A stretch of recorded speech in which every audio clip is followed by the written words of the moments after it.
Hello everyone, आप लोगों का स्वागत है मेरे एक और वीडियो में। आज का जो टॉपिक होने वाला है वो होने वाला है 70 बीपीएससी पीटी बायोलॉजी का सेट नंबर 6।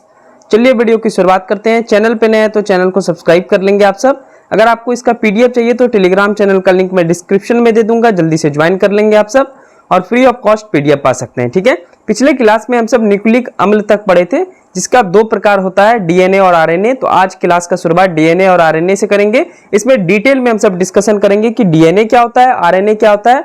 आप बस डीएनए आरएनए अभी अगर पढ़ लेंगे तो कोशिका लगभग सीख जाएंगे। समझ में आ रहा है आप सबको? तो चलिए, अभी आपका चैप्टर नंबर 3 चल रहा है, सेल, जिसका नाम है कोशिका। क्वेश्चन नंबर 16, क्वेश्चन नंबर 15 तक हम सब पिछले वीडियो में देख लिए थे। क्वेश्चन नंबर 16 देखिए, डीएनए और आरएनए में क्या अंतर है। आइए डीएनए और आरएनए में हम सब अंतर करते हैं, समझने का प्रयास करेंगे। एक एक पॉइंट में आपको अच्छे ढंग से समझाऊंगा। तो सबसे पहले डीएनए आरएनए। तो पहला, डीएनए का फुल फॉर्म क्या होता है? तो डीऑक्सी न्यूक्लिक अम्ल। क्योंकि न्यूक्लिक अम्ल इसलिए लगता है क्योंकि ये न्यूक्लिक अम्ल का ही दो पार्ट है, यानी डीएनए और आरएनए जो होता है ये न्यूक्लिक अम्ल का भाग होता है। तो डीएनए का फुल फॉर्म क्या हो गया? डीऑक्सी न्यूक्लिक अम्ल, डीऑक्सी न्यूक्लिक अम्ल। आरएनए का फुल फॉर्म क्या होता है? राइबो न्यूक्लिक अम्ल। दोनों याद रखेंगे। दूसरा नंबर, यह क्या है, मतलब डीएनए एक्चुअल में क्या होता है। तो डीएनए क्या है? तो डीएनए जैव अणु है या अनुवांशिक गुणों का परिवहन करता है। मतलब पीढ़ी दर पीढ़ी जो अनुवांशिक गुण होता है, मतलब मेरे दादाजी हुए, दादाजी के पिताजी हुए, मतलब मेरे पिताजी हुई, मेरे पिताजी से हम हुए। ठीक है, तो इसको क्या बोलते हैं? पीढ़ी दर पीढ़ी आगे की ओर बढ़ाना, अनुवांशिक गुण, इसी को बोला जाता है। तो यह अनुवांशिक गुणों का परिवहन करता है। डीएनए क्या करता है? अनुवांशिक गुणों को परिवहन, मतलब क्या हुआ कि आगे बढ़ाता है। ये डीएनए किसका बना होता है? तो DNA carbon, hydrogen, oxygen, nitrogen और फास्फोरस का बना होता है। आइए आरएनए में आते हैं। तो आरएनए जैव अणु है, आरएनए भी जैव अणु होता है। यह केवल प्रोटीन संश्लेषण करता है। मतलब डीएनए और आरएनए में यहाँ पे एक अंतर आपको समझ में आया होगा कि डीएनए अनुवांशिक गुणों का परिवहन करता है, जबकि आरएनए क्या करता है? आरएनए प्रोटीन संश्लेषण करता है। आरएनए भी सेम उसी का बना होता है। यह कार्बन, हाइड्रोजन, ऑक्सीजन, नाइट्रोजन और फास्फोरस का बना होता है। ये दो पॉइंट हम सब डिस्कस किए। चलिए तीसरा पॉइंट देखते हैं। एक एक पॉइंट डीएनए और आरएनए के बारे में समझने का प्रयास करेंगे आप सब। तीसरा, खोजकर्ता, यानी डीएनए का खोजकर्ता कौन है? तो इसका नाम है फ्रेडरिक मिस्चर। आरएनए के भी खोजकर्ता सेम ही है, फ्रेडरिक मिस्चर। डीएनए का मॉडल किसने दिया? ये 69 बीपीएससी का क्वेश्चन है। तो डीएनए का मॉडल दिया था वाटसन एवं क्रिक ने। डीएनए का मॉडल किसने दिया? वाटसन एवं क्रिक ने। आरएनए का मॉडल किसने दिया? तो आरएनए का मॉडल दिया फ्रेडरिक मिस्चर ने, यानी जिन्होंने आरएनए का खोज किया उन्होंने ही आरएनए का मॉडल भी दिया। चलिए डीएनए का मॉडल जानते हैं कैसा होता है। तो डीएनए का मॉडल का नाम द्विसर्पिकार मॉडल है, यानी डबल हेलिक्स मॉडल इसको बोलते हैं। इस प्रकार से डीएनए आपको दिखेगा। एक फोटो में इस स्लाइड के बाद आपको दिखाता हूं।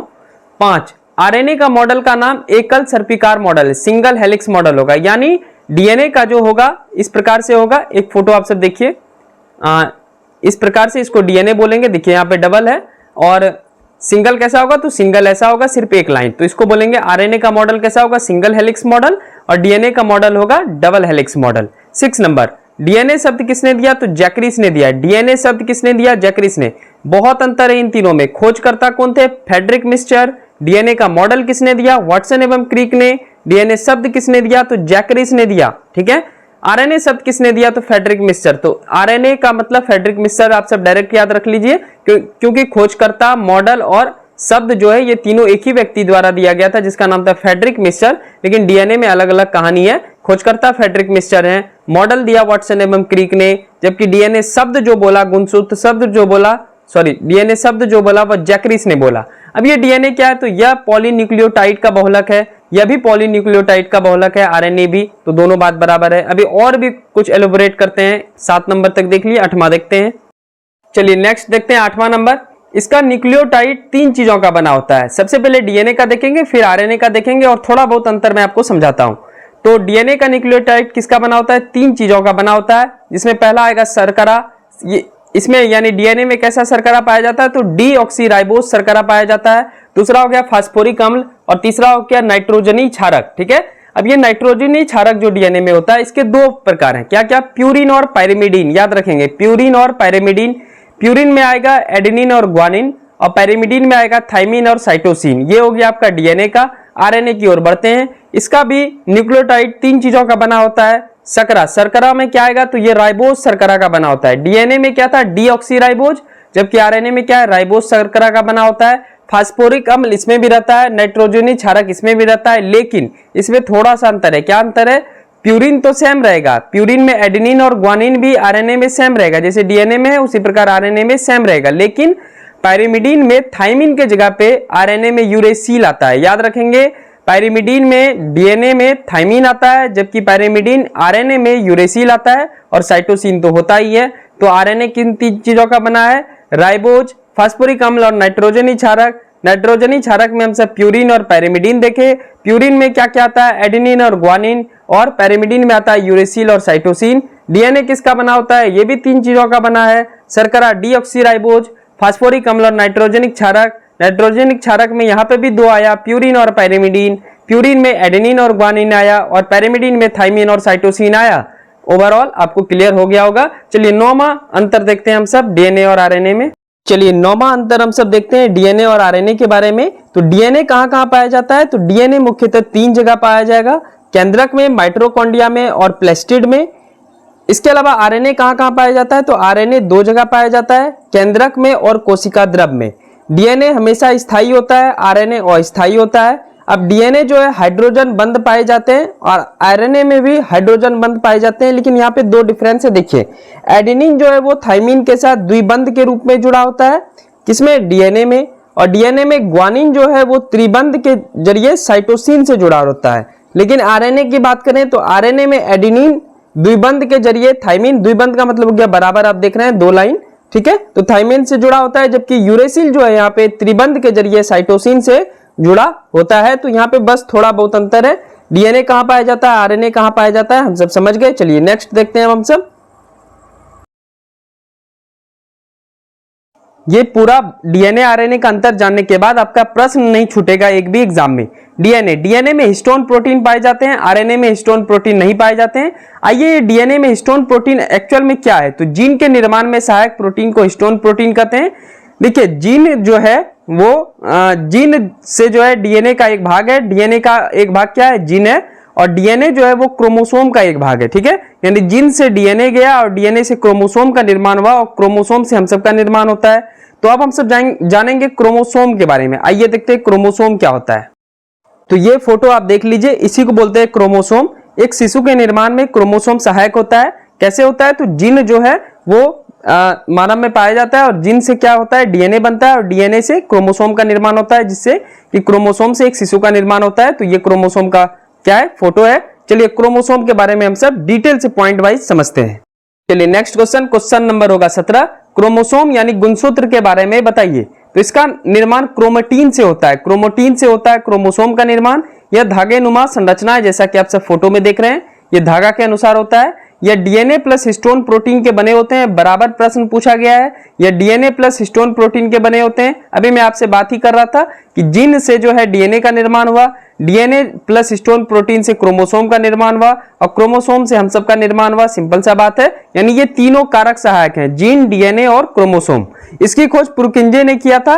गुणसूत्र शब्द किनके द्वारा दिया गया था? वाल्डेयर ने दिया था। खोज और शब्द देना दोनों अलग अलग बात है, ठीक है। तो क्रोमोसोम का जो खोज है वो पुरकिंजे ने किया था, लेकिन गुणसूत्र शब्द जो है वो वाल्डेयर ने दिया था। जीन होता है डीएनए में, डीएनए होता है क्रोमोसोम में पाया जाता है, ठीक है। तो ये अभी हम सब बात कर लिए। मनुष्य में जो है कितना क्रोमोसोम होता है या गुणसूत्र होता है? तो मनुष्य में टोटल मिलाकर के 46 गुणसूत्र होता है, यानी 23 जोड़ी गुणसूत्र होता है। आइए इस गुणसूत्र के बारे में भी हम सब अच्छे ढंग से समझते हैं। आइए मैं समझाता हूं आपको कि मनुष्य में 46 गुणसूत्र जो होता है वो किस प्रकार से होता है। तो टोटल मिला के इसमें 46 गुणसूत्र हुआ, यानी 23 जोड़ा। इनमें से 22 जोड़ी प्लस XX प्लस XY होता है। आइए समझते हैं, पहले इस 22 जोड़ी के बारे में समझते हैं। 22 जोड़ी का मतलब क्या हो गया? 44। तो मैं 2 फोटो बना देता हूं, एक मेल लिख देता हूं, एक फीमेल लिख देता हूं। तो मेल में कितना होगा? 22, फीमेल में कितना होगा? 22। अभी हम 23वां जोड़ा में नहीं गए हैं। 22 इधर रहा, 22 इधर रहा, तो इसको बोलते हैं पहला गुणसूत्र। पहला गुणसूत्र को ऑटोसोम्स या बॉडी क्रोमोसोम्स या दैहिक गुणसूत्र कहते हैं। इसकी संख्या 22 जोड़ी होती है, यानी 44 होती है। 22 मेल में पाया जाएगा और 22 फीमेल में पाया जाएगा।